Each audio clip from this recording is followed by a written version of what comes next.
I were to go back in time and I were to talk to my younger self 20 years ago when I was just graduating with my speech pathology degree, I would say, I want to give you the best advice possible. This is going to be advice that is going to change your life, that's going to change the lives of every child you work with.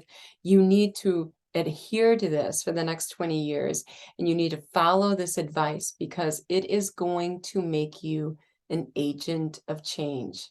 This is what is going to give you the power to change children's lives.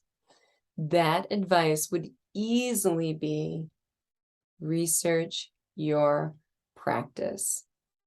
So researching your practice is the best thing you can do if you want to make a difference with the kiddos you work with, because that's going to give these children a voice, and they're going to be able to tell you through their behavior what works and what doesn't work. And over the years, when you hone your craft, you're going to get rid of what doesn't work, and you're going to take what does work.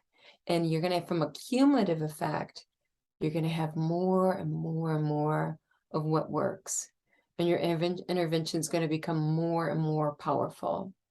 I compare this to weight loss, which I think a lot of us can reflect on or have had experience with. I know for myself, I've struggled with it. And when it comes to weight loss, it's more than just exercise. It's exercise, it's diet, it's hormones, it's sleep, it's family history, it's your own history of weight loss and gain. It's also how much muscle you have. It's complex, lots of components involved. And if one component is off, it's going to affect the overall outcome. So an example of that is myself. After COVID, I put on some COVID pounds and I went to a naturopath for a diet, and she gave me this super clean diet where it's like, you're allowed to have a teaspoon of olive oil on your salad that has grilled chicken strips on it, you know, very, very, very clean, and vegetables. But you're also to consume 3 protein shakes a day. So I followed her recipe to a T for a month, whatever she said to do, all the supplements she gave me, all the diet she gave me to a T, I followed it, the protein shakes, the 3 protein shakes a day. And I ended up gaining weight instead of losing weight. And it wasn't muscle, I was just gaining weight, right? And then what I did, so I was like, okay, I think it's the protein shakes. I'm going to look at one variable, and that is the protein shakes. And I'm going to cut the protein shakes out because they're about 200 calories a piece. There's about 8 grams of carbs in a piece of those. That adds 24 grams of carbs to the day. Let's cut these protein shakes out and see what happens. So the next month, I lost about 15 pounds by cutting out the protein shakes. That's the way we need to look at intervention, not as you take this whole intervention plan and you just adopt it and blindly use it and say, okay, this is evidence-based, let's just do it, because there's no such thing as a perfect intervention plan. Just like the case with the naturopath's diet recommendations. Taking out that one component made the diet completely different in terms of its efficacy than having that component in. It's just one variable, but the details really matter. So when we're talking about intervention research, we really want to research the details because that will determine whether it's effective or not. And what we want to do is we want to keep the details that are effective and get rid of the intervention approaches that aren't effective. So in the Bhagavad Gita, which is kind of the yoga diary, they have this beautiful quote which said, live life like a swan, swallow the milk and you spit out the dirt. That's how you want to approach intervention. You're always swallowing the milk. What nourishes the child? What are the active ingredients that create change? And you're also going to want to spit out the dirt. What ingredients are ineffectual, just don't work at all, or what are counterproductive, such as the protein shakes that are actually having the opposite effect? And get rid of the ineffectual ingredients. And you're only going to know what's effective and what's ineffective by researching them one by one. So that's what I'm going to share with you today. It's called A-B split testing, in which we're going to keep everything the same, except for one single variable. And when we do that, we're going to be able to know this is effective or this is not effective because we kept everything else the same. So I am a dinosaur when I mention this, but I'm going to go to the Prego ragu. And if you remember this too from the 80s, the Prego ragu advertisement, they would pour Prego and ragu on 2 slotted spoons on the same pan at the same time. And they'd say, see the difference. That is split A/B testing. You keep everything the same, and the only difference was you see more meat in chunks, or meat, I'm not sure if it's meat, chunks of stuff in the Prego on the slotted spoon, and the ragu goes right through the slotted spoon. This is excellent way to test your intervention and to find out what works and what doesn't work. And the active ingredients, you're going to keep them, and the other ones, you're going to throw them in the trash, the ones that are not effective. So it's always a process of being that swan, and you're going to swallow the nutrients and you're going to spit out the dirt in all of the interventions that you test. And as a result, at the end, you're going to have this cumulative effect in which you only have the active ingredients and you combine only the active ingredients, and then you're going to get great gains. This is what I encourage you to do as a speech pathologist. Don't blindly follow a canned approach. Instead, be eclectic and take the best from every approach and combine them for your students. So let's talk about how we're going to do this in research. We want to keep everything the same. So the first question is, how are we going to do our baseline testing? We're going to use the same test for both variables.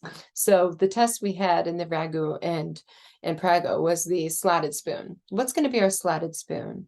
So maybe we use a standardized test, and we also use the naturalistic measures. So if it's a speech sound disorder, we could use the standardized single word test, and we could also use percent consonant correct or percent consonant correct revised, whichever one you prefer. So you're going to use those for baseline and for post-test because we want to keep everything the same. The measurement needs to be the same. We're going to use the same slotted spoon, okay? The second thing we want to do is we want to keep the children the same that we're going to assess. So if we're going to do random assignment, we're going to want to do it of a group that's similar to one another. So we might have a group of children that have articulation impairment, and we're going to randomly assign them either to one treatment target, and I'm going to be presenting this research at ASHA next month, so I'm going to share this, a 2-element cluster, or we're going to assign them to the other treatment target, a 3-element cluster. So here's my Prego and ragu. Let's pretend it's 2-element cluster. This is 3-element cluster. I'm going to keep everything else the same, but in one area, I'm going to have the child, for instance, say, can you splash it to me? And the other one, I'm going to have them say, maybe, can you slash it to me, please? So I have SP versus SL, and I'm going to keep everything else the same in perfect research. And that's the only way I'm going to be able to determine it was, in fact, the target. So I'm going to keep the two groups the same through random assignment. I could just take a couple of popsicle sticks and I could go, you go in SPL, you go in SL. All of the children in the group need to work on their SL blends, those clusters. So who is going to get greater benefit, the SPL or the SL? Well, as you may have guessed, the 3-element cluster in my research reaped way better gains, almost double the gains across every measure that we looked at.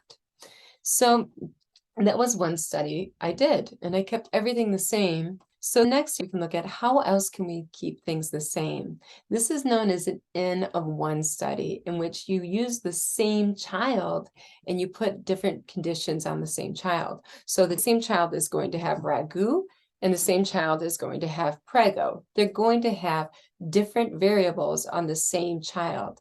So here we're always controlling for order effect, but it becomes really important to control for the order effect. Which one is the child going to experience first? Because that will impact their outcomes.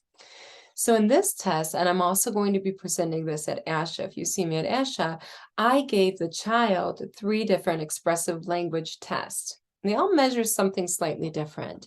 The first expressive language test I gave them, let's use that as the Bertolli pasta sauce. I gave one child this test, the Spelt Preschool for expressive language. The second standardized test I gave them was the Expressive Vocabulary 3 test, which test vocabulary. The third test that I gave them was the Expressive PLS, Preschool Language Scale 5 test. So I gave these 3 tests to the same child. I gave them each to a group of, I think it was 18 children, and they each got the 3 tests. Now I made sure to change up the order of the test to control for order effects. So maybe the child does better on the 3rd test, but that's because they've become really good at taking tests. This is the 3rd test in a 2-week period, or because of maturation. Or maybe the child does poorly in the 3rd test because of exhaustion from the test experience. So the order of the testing and how it's administered really matters. I made sure to balance the order. This child's going to get the PLS first, and then this child's going to get the EBT3 first, and this child here is going to get the Spelt P first. I always made sure to balance the order because that's very important. So they're all balanced. So what's neat about the N of 1 test, it's even better than identical twin tests because it's the same child that's had the same experiences. So it's not only the same genes, but the same experiences. So these are really powerful tests too. What's changing? Just the variable. In this case, the variable is the test that I'm giving the child. And of course, to control for maturation, I complete the testing within a 2-week period so that they're not going to be at a different age when they're given the test. So everything we got to keep the same. Just keep that in mind. And then we can determine it is exactly the variable that is creating the difference or lack of difference. So those are the 2 that I'm presenting at ASHA this year. After I get my data, I put them into a Google Sheet and I analyze my data and I look to see, is there statistical significance? This is very easy to do, and I walk through it in my book in chapter 10, which is researching your practice to hone your craft. So I show you how to use Google Sheets, which is free, and how to test for a t-test and to see if there is statistical validity. So that what the question behind the statistical validity is this: is it going to be greater than chance that there is in fact a difference that's going to apply to the general population? This just isn't this group of children. So we're going to go and test for that as well and see if this is just chance or if this really does likely apply to the general population. So that is how we walk through all of the steps. And I encourage you to do this in your own practice. I know that for myself, what I want to research next is the difference between SN blends and SM blends, if there is a difference, for children on the autism. Now that is because I found that children with autism tend to have a lot of difficulty with labial sounds. And the SM is a very complex sound because the M is not only a nasal, but it's also a sonorant sound, which makes it a more complex cluster. So it's very interesting to me, and I haven't researched this area. Now, knowing that SM is more difficult than SN could be interesting because our research in children with childhood apraxia of speech shows that the more challenging sound, the sound that they're not stimulable for, is going to produce greater gains. Now, from my experience, the M is much more challenging than the N for children with autism spectrum disorder. Is that going to produce greater gains, as it had with children of childhood apraxia of speech? Or is it simply going to be too difficult of a target for them, considering the inherent motor difficulties, proprioception difficulties that make labials especially difficult? So I'm not sure about this. This is something that I need to research, and it's going to make me a better therapist if I do find that Kelly, working on SM, for instance, is really giving you better gains than working on SN for the children with autism. Or maybe I find, Kelly, SM is just too hard for children with autism. They're not stimulable for that, and that's because there's a big motor proprioception component underlying that, and motor coordination component that makes SM just too difficult of a target to start off with, and that's something that you're going to have to use at a later generalization phase. I have no idea what the results are, but the results could really impact the way we treat children with autism, and it could really impact what kind of gains they make in my therapy. So I could blindly just pull out a blend, or I can research my practice and I can get rid of what's ineffectual and do more of what's effectual. And in doing so, create lifelong change for these kiddos. So we talked a lot about research and researching your practice. I just wanted to end on this note. When it comes to research, simpler is better. What I showed you today is not multivariate research in which you're looking at many variables and the contributions of all of these variables and complex equations. That is not what we're looking at. When you're doing that kind of research, the findings are diluted and they're not as reliable, because the data has been processed. So when you do this kind of research and you keep everything the same and you only look at the two variables, and the two variables are the only variables different, it's like picking green beans from your garden. You're getting non-processed information to work with. And it's not only that, it's from your environment.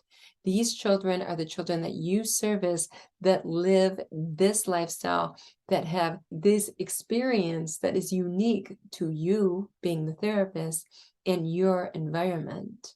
And that means that the data you get from this information is much more valid than data from the other side of the world or from another place where a child has a very different schooling, a very different home environment, perhaps a very different demographic.